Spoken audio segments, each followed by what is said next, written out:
Mike Murdock, Favor Friday, January 19th. Part 3, I think, here. This next part 3. What do you want to know about? Why? If your car breaks down, you want to know how to repair it, right? There comes a time you say, I don't have time for this. I'd rather pay somebody that wants to do it for a living. Nobody has the same collection of knowledge. My dad only read 2 books in 99 years, the Bible and John Bunyan's book called Pilgrim's Progress, from a dream he had. Daddy built 7 churches, had 7 children, but he didn't like reading. He'd pray over 4 hours plus a day, but not reading. Mike, his son, me, I bought 13,000 books with my own money. I bought $10,000 worth of books in one day. One day.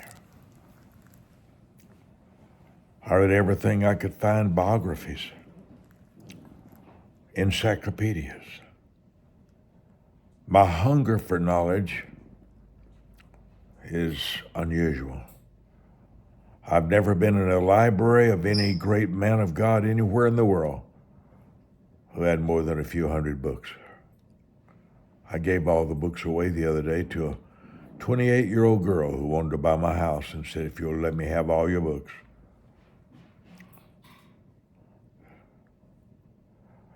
One sentence can change your life in a book. Who are you able to learn from? Who are you willing to learn from? I read every word Bill Clinton, our president, ever said. I read every word that his wife, Hillary, ever said. Barack Obama, Michelle, Ronald Reagan. I read every single word in Ronald Reagan's handwritten diary. He had one sentence that's profound. He was an actor who became the governor of California and then the president of the greatest nation in the whole world. So when he had a thought, I wanted to know what it was. The unasked question,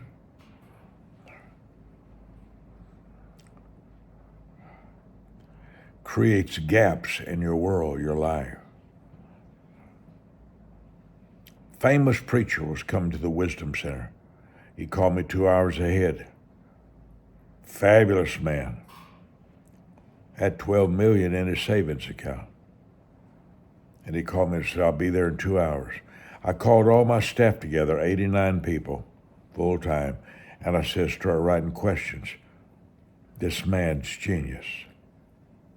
If you had 2 hours with a genius, do you have a list of questions to ask? Matthew 7:7, ask, seek, knock.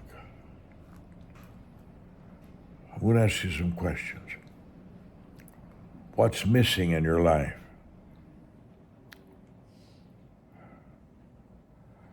What's missing in your life, and what's the price you're willing to pay for it? What's the missing conversation that you've never initiated? That you've never reached for?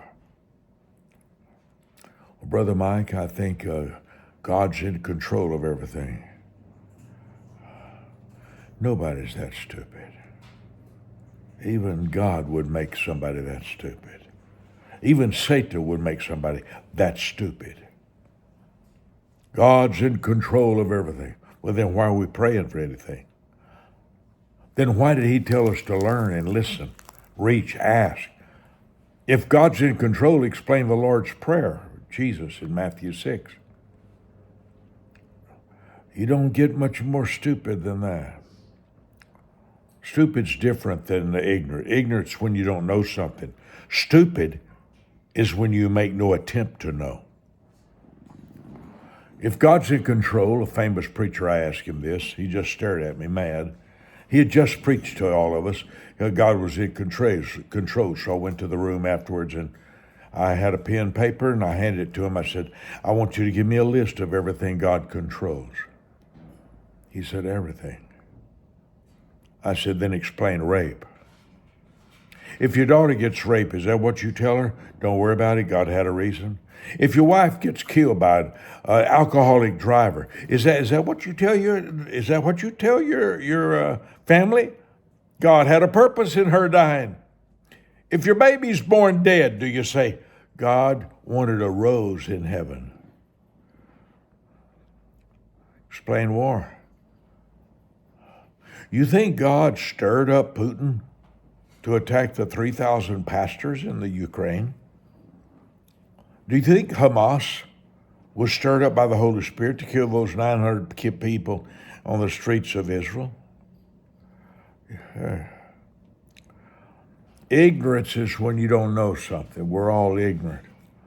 Stupid is when you don't want to know.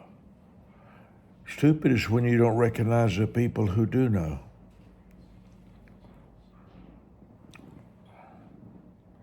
Those who have what you don't have know something you don't know. A wisdom key, I've got 35, 40, 50,000 of them.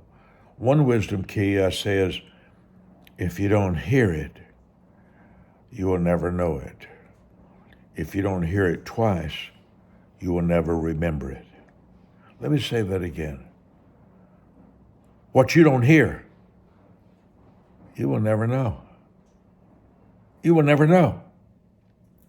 One of my billionaire friends, and he's a billionaire, not a millionaire, but a huge difference, could not read nor write. He was in Australia. He was an illiterate bricklayer. He went to a Billy Graham crusade, got saved, and started learning how to read. The first thing he did when he learned how to read was read 7,000 biographies of great people. Your life won't change until you find somebody worthy of admiration. You can't learn from anybody you don't admire.